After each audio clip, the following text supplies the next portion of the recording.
समस्त श्रोतागण के हम प्रणाम करै छी और एक सुंदर सन गणेश वंदना के प्रस्तुति कर रहल छी।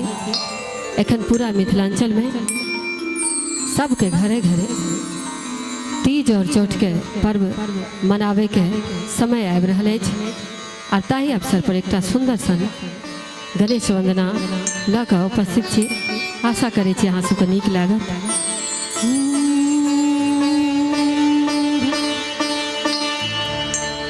वक्रतुंड महाकाय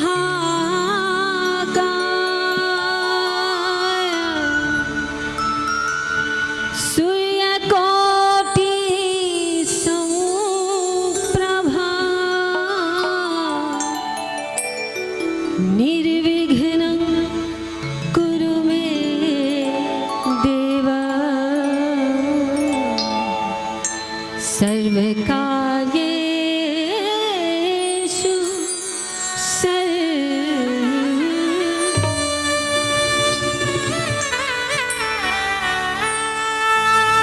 गौरी के ललना हो शंभु के ललना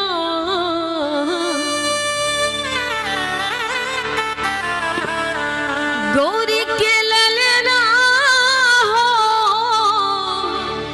शंभु के ललना घर घर पूजा गणेश गौरी के ललना घर घर पूजा गणेश गौरी के ललना हो शंभु के ललना गौरी के ललना हो शंभु के ललना घर घर पूजा गणेश गौरी के ललना घर घर पूजा गणेश।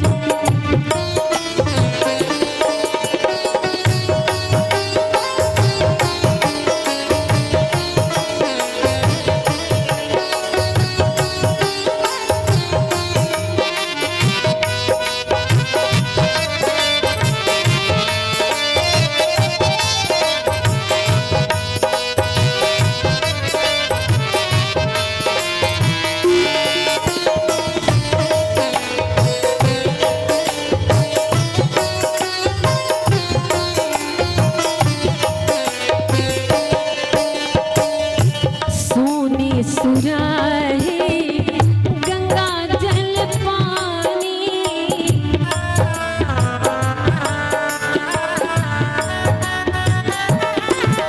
आहे सोनी सुराहे गंगा जल पानी चरण पखारब तोरे हम ललना आहे चरण पखारब तोरे हम ललना घर घर पूजा गणेश गौरी के ललना घर घर पूजा गणेश गौरी के ललना घर घर पूजा गणेश के।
कंचन थारे कपूर